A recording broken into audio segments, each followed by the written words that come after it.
Hello. So I went to New York City this past weekend, as I'm sure you know, but I had the amazing opportunity to see a show, and I really want to talk about it because I want to talk about it with other people. And that show is Arthur Miller's The Crucible with Saoirse Ronan. I think that's how you say her name. This is, if you don't know what Arthur Miller's The Crucible is, it's a play written by Arthur Miller, and The Crucible is a play revolving around the Salem witch trials and just, you know, like crying wolf and all these stupid things that, like, irony and things you can't help but, like, it's so frustrating. But I read The Crucible when I was in high school, back when I was a sophomore, like 4 years ago, and so what originally drew me to this play was actually Saoirse Ronan. Like, I saw her and I was like, I want to see her, I want to go, yes. But when I went to New York, I like didn't anticipate seeing it because it was like a hot ticket, and so I was like, well, it's gonna be expensive, we're not gonna get in, like, I'm not even gonna try to worry about it. But I did like pose it to my mother, like, I would love to see this would be great, I've heard good things, yada yada. And it worked out that we actually like bought tickets, and so we spontaneously bought tickets the night of, and I loved it. Oh my gosh, you guys, like, I went for Hamilton, but this was an unexpected nugget that I want everybody who can to see it, because it's just, oh, it's mind-blowing and brilliant, and it really just made this work come alive for me. Like, it's one thing to read about it in high school, but to see it like this in New York City was just life-changing. Like, I enjoyed myself a lot. But let me think what else I have to say about this. It's about witches. It's really interesting because of the way the director created it. The stage setup and like the set itself, and just so many things about it were so different than anything I'd ever seen, and it was so creepy. Like, going into the show, I saw a bunch of like signs that were talking about it and quoting it, and they were like, this is like the creepiest Crucible I've ever seen. And I was like, yes, bring it on. And I didn't know what I was expecting going into it because I really didn't do that much research. I was just like, yay, famous person, let's see it. The one funny anecdote I do have about this play, my mom and I got tickets, and so we got tickets up in the balcony. We get to the place, and the lady scans our ticket, and it says refunded. And if you watched my Hamilton video, like, this literally happened to me at Hamilton, so I was like, all right, bring it on. I don't care, it's fine, it'll work out. And so we go over to the ticket box office, and the guy's like, yeah, these tickets aren't yours. Somebody already bought them, and, like, you were refunded, and your credit card is not taking them. And so we're like, all right, so we're not going to see it, that's cool. And he's like, but I can offer you these fifth row orchestra seats that are really great and a little bit more expensive, but really great. And so my mom was like, all right, sure, let's just do it. And we got fifth row seats to see this, and it was like maybe $90 per person, which is kind of expensive, but like, to see this was so worth it. It was so beautiful. And both of us, by like halfway through the show, we looked at each other and we were like, it's a good thing we got this upgrade, because it probably wouldn't be that great from the balcony because they don't have microphones, and you could really see their faces when you were up close, and it was so moving and awesome, and famous people, so many of them. Oh, I enjoyed this so much. I don't want to spoil you in case you live in New York and you want to go see it sometime.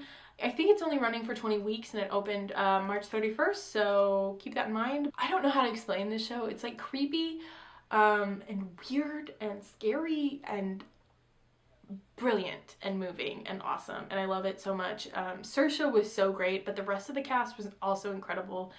Some of the other people who were in it, the girl from Perks of Being a Wallflower who stole jeans, I think her name is Alice, that actress was in it, and I saw her come on stage and I was like, I've seen you before, what are you from? Ben Winshaw, he was in Skyfall, he was in a couple other things, but he was in it. He was John Proctor, he was so good. The guy from Game of Thrones who is, what is his name? He's like the Wildling King, and he's also Aberforth Dumbledore in the last Harry Potter movies. He was there. He walked out on stage and I was like, Aberforth, what are you doing in the Crucible? And I don't, there were other people where you looked at them and you're like, you have been in something, but I can't place what you were in. My favorite thing about it was that every time the curtain came up, I was terrified. I had no idea what the hell was gonna happen, and it was just amazing.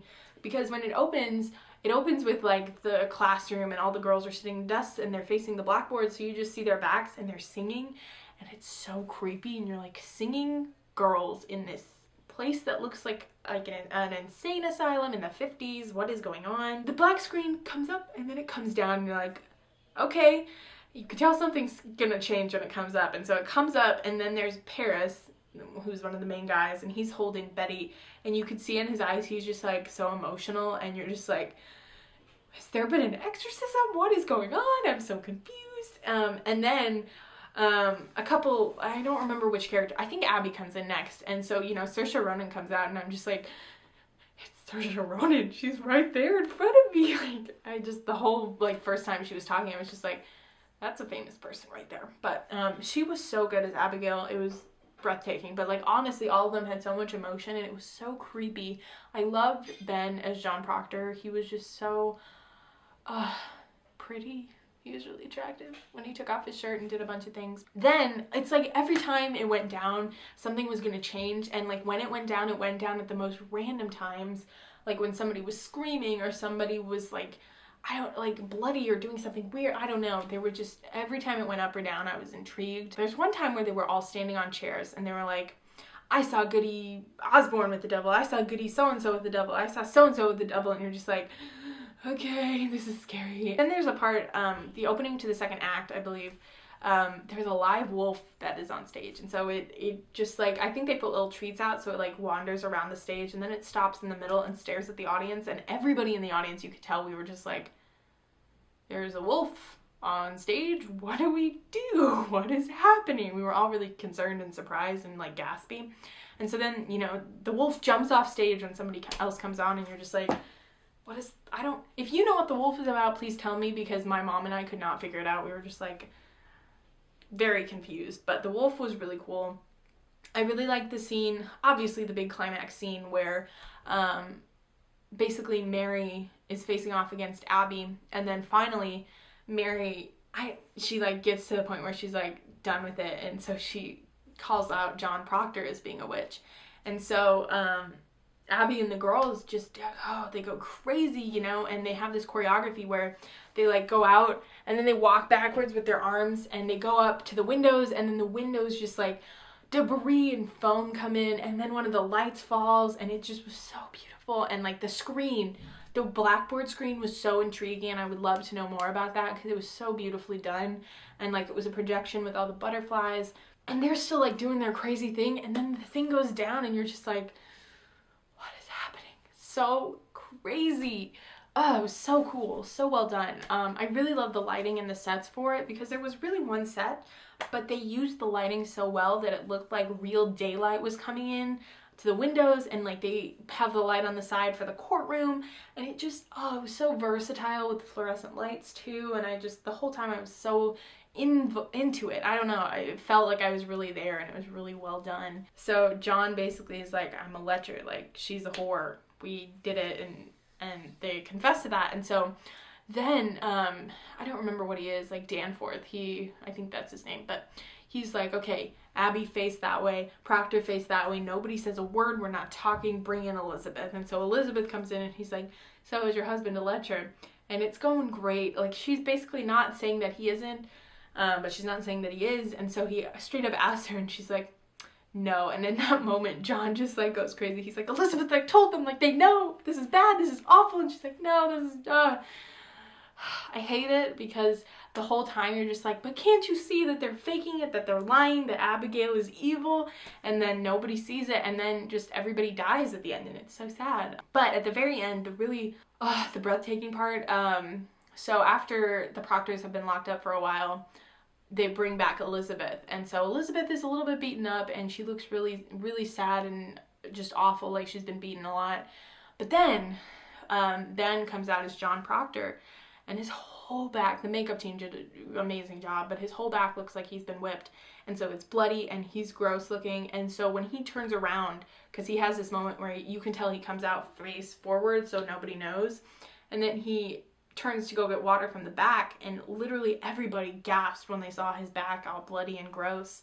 And then they did this similar kind of makeup of being beaten up and bloody on Rebecca Nurse, but just like the acting was so high class. Even the little girl actresses were really amazing at being like witchcrafted and like exercised and like gross and like, you know, jerky. And the screams, you know, were so real, and The men were also really good at acting, I have to admit. And there was like great music. It was like a score in the background that like just made it all come together. And honestly, like I went in there with like, oh, Saoirse Ronan, she's awesome, and I've read The Crucible, this is gonna be good.